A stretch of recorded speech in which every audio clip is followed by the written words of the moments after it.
महापालिका उद्यान विभागातील कायम कामगार प्रभुराज धुळप्पा कलशेट्टी हे झाडाच्या फांद्या कापत असताना तोल गेल्याने झाडावरून जमिनीवरील फरशीवर पडून मृत्युमुखी पडले।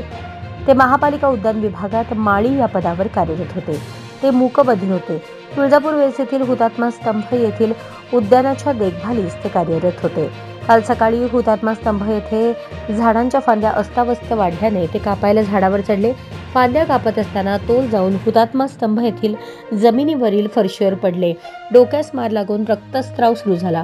नागरिकांनी त्यांना ताबडतोब मार्कंडेय रुग्णालय येथे दाखल केले।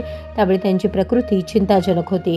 त्यांच्या मेंदूत रक्तस्राव झाल्याने अखेर सायंकाळी 6च्या सुमारास त्यांची प्राणज्योत मालवली। ते 52 वर्षांचे होते। भवानीपेठ येथे ते राहत होते।